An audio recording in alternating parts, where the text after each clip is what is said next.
I don't know about you, but watching that Deadpool and Korg video, which by the way has to be among the best cross promotion I've ever seen in my life, but it made me realize that as much as I love Ryan Reynolds, and I do, I think the guy's great, but he does have a super punchable face. I never realized that before. How could I have never realized that? Again, I love the guy, but jeez.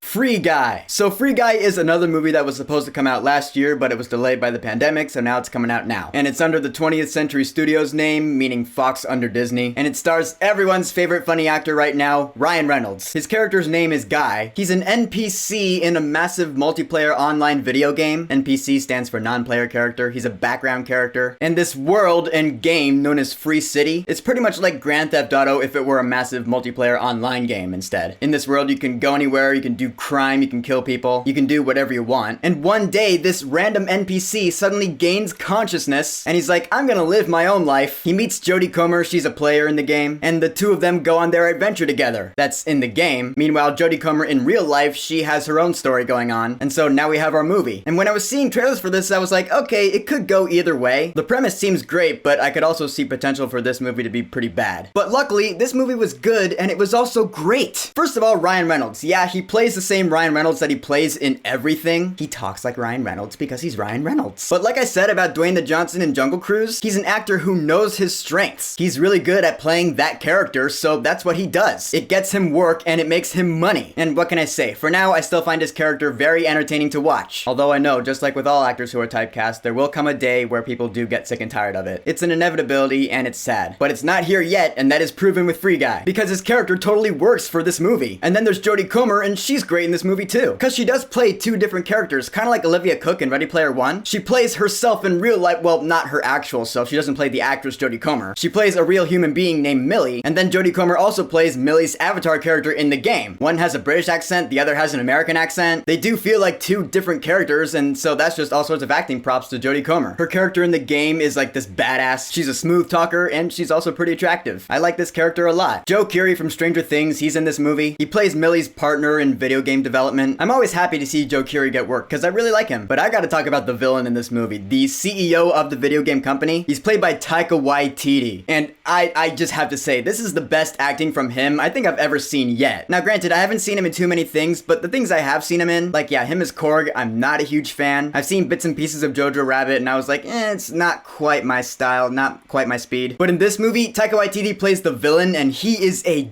dick. He is such a dick, and he is great at being a dick. I loved him. He was funny. He had some good points. He made movie and pop culture references. While watching this movie, I was like, this guy is surprising me by stealing every scene he's in. In a movie I thought was gonna be the Ryan Reynolds show, Taika Waititi comes along as the villain and just crushes it. And now I know why they made that Deadpool and Korg video, which again, just genius cross promotion. Now, as this movie was going on in this first and second act, I was like, all right, this is pretty good. It's enjoyable. And then somewhere in the second act going into the third, I realized this is still really enjoyable. It's not losing me. A lot of movies, by the time it gets to the third act, I don't doze off, but the movie does kind of lose me. Even Jungle Cruise did a little bit around his third act. But in this movie, I was never bored. It knew how to keep me engaged with really likable characters, really entertaining action scenes, because again, this is a big video game, like GTA Online. So the action scenes are, people are shooting at each other, it gets ridiculous. It shows video game physics, which are unlike physics in our world. When Ryan Reynolds gets hit by a car, he kind of spins in the air and lands like an NPC in GTA. They just did a really good job at making this world feel like a video game. It really does feel like something we've never seen before. Kind of. It's also kind of like Ready Player One meets The Truman Show. And I will tell you this movie probably would not even exist if it weren't for The Truman Show. You know, that Jim Carrey movie that came out in the 90s? If you've never seen it or heard of it, allow me to explain it real quick. It's worth touching on, trust me. In The Truman Show, Jim Carrey's character, he lives in this nice little world, it's all picture perfect, but then he realizes that his world is a TV show that's being broadcast to the actual world. So he realizes that his world is a lie, just like Ryan Reynolds' character in this movie. He's an NPC living in a video game world that he doesn't even know is a video game at first, and then his eyes are opened to the truth and he realizes that his world is a lie. So at that point I was like, oh, this movie is like The Truman Show for this generation. Instead of it being a TV show, it's a video game. But then this movie takes that plot and just goes further with it. Which makes sense, you don't want this movie to just be a carbon copy of The Truman Show. That would make this movie really unoriginal, because we'd all just be like, oh, it's just The Truman Show again. This movie takes the plot and concept of The Truman Show and goes an extra mile. It escalates escalates the plot, giving you new thing after new thing, and it always kept me on my toes. I was like, oh, okay, now there's this.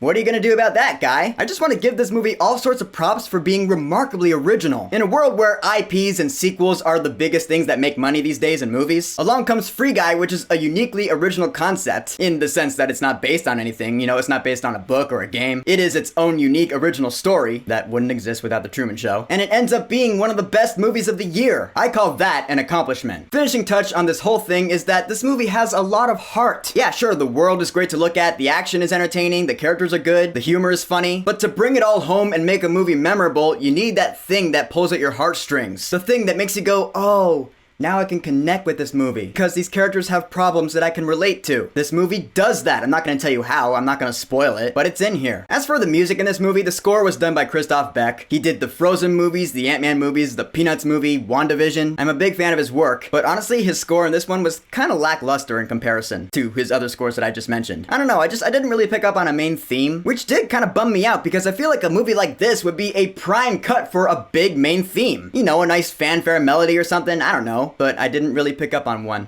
Maybe I got to see it again to hear it, but I don't know, I didn't pick up on it the first time. There are licensed songs in this movie though, and there were points where I felt like a licensed song came in at a really awkward time. Like, why is the song playing all of a sudden? I didn't really think of a reason that it should have been. Like, the song Wrecking Ball comes in at one point, and I was like, why is this song playing? They do it for like a haha joke thing, but I was like, it would have been better if it was just score there. But that's just my opinion though. But in the end, I loved Free Guy. The characters are great. The plot is the best thing about it. It escalates in the best way. The visual effects are fantastic. I guess that's what an extra year of post-production does for a movie. And yeah, I'll say it. I think this movie's better than The Suicide Squad. Come at me, bro. And for Free Guy, I will say, go see this movie right now. Yes, you should definitely go watch this movie, but the only way you can see it is in theaters. Yeah, you can't stream it this time. Go have fun. So Free Guy, have you seen it? What do you think about it? And what is your favorite Ryan Reynolds movie to date? I might have asked you that before, but I'm doing it again, because this has to be one of my favorite Ryan Reynolds movies now at this point. So whatever you think, go ahead and leave a comment.